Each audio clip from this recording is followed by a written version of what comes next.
नमस्कार दोस्तों। क्या आपने सोचा है कि जो बच्चे कोटा जाते हैं वो क्यों डिप्रेशन में आ जाते हैं? ऐसा क्या कारण है?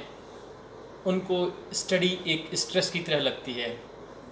क्यों हर महीने 2 या 3 बच्चे सुसाइड करते हैं वहाँ पर?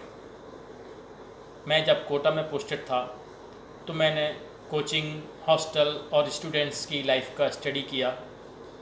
मैंने पाया कि वहाँ पर जनरली जो बच्चे सुसाइड करते हैं या डिप्रेशन में जाते हैं, चूँकि मैं सुसाइड वर्ड बार बार यूज़ नहीं करना चाहता हूँ तो इसलिए मैं डिप्रेशन वर्ड यूज़ करूँगा।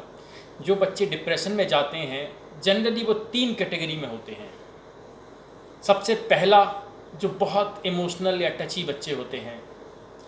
दूसरी कैटेगरी होती है जिनके पेरेंट्स फोर्सफुली उन्हें कोटा पढ़ने के लिए भेजते हैं। तीसरी कैटेगरी है ऑल टाइम टॉपर्स। यही मेरे चैप्टर का नाम है, all time toppers of small towns. पहली कैटेगरी में जो बच्चे आते हैं वो हैं जो बहुत ज़्यादा इमोशनल होते हैं। कोई भी चीज़ उनको बहुत जल्दी दिल पर लग जाती है और वो एक छोटी सी इंसल्ट या छोटे से एक फेलर को भी बर्दाश्त नहीं कर पाते हैं। ये बच्चे बहुत जल्दी डिप्रेशन में चले जाते हैं और उनको स्टडी बहुत स्ट्रेसफुल लगती है और वो एक गलत रास्ते पर चले जाते हैं। तो मैं यही कहूँगा कि अगर आप बहुत ज़्यादा इमोशनल हैं तो आपको बहुत स्ट्रॉन्ग, इमोशनली बहुत स्ट्रॉन्ग बनने की कोशिश करना पड़ेगा। तो कोटा जाने के पहले आप ज़रूर किसी सीनियर से एडवाइस लें, उसके बाद ही कोटा के लिए प्रस्थान करें। दूसरी कैटेगरी होती है जिसको पेरेंट्स फोर्सफुली भेज देते हैं। यहाँ पर बहुत बड़ी गलती पेरेंट्स करते हैं। चूँकि पेरेंट्स अपनी लाइफ में डॉक्टर, इंजीनियर या ऑफिसर नहीं बन पाते हैं तो वो ये सोचते हैं कि हमारे बच्चे उनका सपना साकार करेंगे। यहाँ बहुत बड़ी गलती हो जाती है उनसे।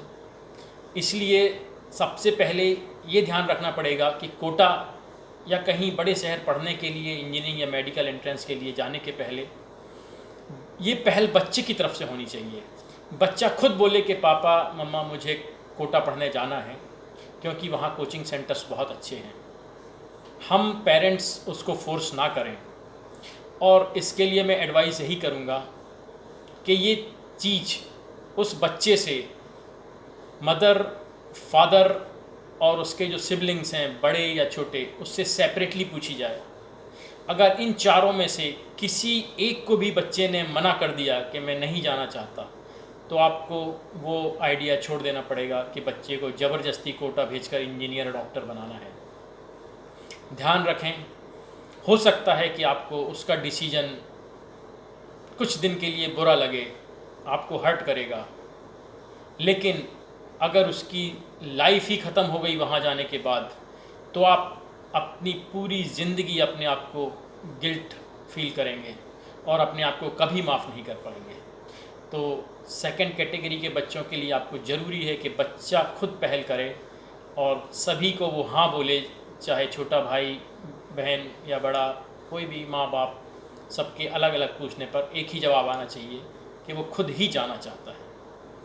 तीसरा जो कैटेगरी है जिसका मैंने नाम दिया है all time topper of small town और विलेजेस। आपने देखा होगा जो बच्चे गांव से या स्मॉल टाउन से निकल के आते हैं वो ऑल टाइम टॉपर होते हैं। उन्होंने अपनी लाइफ में फेलर कभी नहीं देखा होता है। चूँकि उन्होंने गांव या छोटे शहरों में जो कंपटीशन देखा होता है तो एक क्लास में मुश्किल से 500-600 बच्चे होते हैं तो उनका कंपटीशन इन 500-600 बच्चों के बीच में होता है। लेकिन जब ये एकदम से कोटा आते हैं तो इनका कंपटीशन लाखों लोगों के बीच में हो जाता है और वो कभी फेलर नहीं देखे होते हैं तो वो डर जाते हैं। तो इन तीसरी कैटेगरी के लिए मैं यही कहूँगा कि आप अपने गोल को रीअसेस करिए। अगर आपने सोचा है कि मुझे टॉप आईआईटी कंप्यूटर ब्रांच मिलेगी या नीट में एम्स दिल्ली मिलेगा तो आप अपने इस टारगेट को रीअसेस करिए और रियलिस्टिक गोल बनाइए या फिर अपने स्टडी आवर्स बढ़ाइए। क्योंकि आपका कंपटीशन अब 500-600 लोगों के बीच में नहीं, अब आपका कंपटीशन 3 से 4 लाख जो बच्चे कोटा में रहते हैं, प्लस पूरे देश में 12 से 14 लाख लोग जेईई देते हैं या लाखों लोग नीट देते हैं, उनसे कंपटीशन होता है। तो आप अपने गोल को रिवाइज करें और या फिर अपने स्टडी आवर्स बढ़ाएं। एक बात मैं आपसे और कहना चाहूँगा कि आज से 35-40 साल पहले जब मैं 9th-10th में था, तब मैंने कभी कोई सुसाइड केस नहीं सुना। इवन डिप्रेशन वर्ड मैंने, जब मेरी पोस्टिंग कोटा हुई तब मुझे समझ में आया कि स्टूडेंट की लाइफ में भी डिप्रेशन आता है।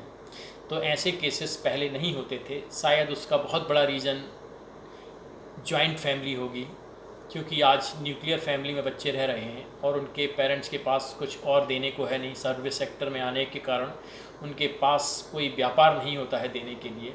तो आपसे मैं यही रिक्वेस्ट करूँगा कि कोटा जाने के पहले आप कई बार सोचें और लगे कि आप फेस कर सकते हैं वो टफ़ कंपटीशन, तभी आप जाएं। और आपको मेरी तरफ से ऑल द बेस्ट, और आप वहाँ जाकर अच्छे से एक्सेल करें। Good luck. Thank you.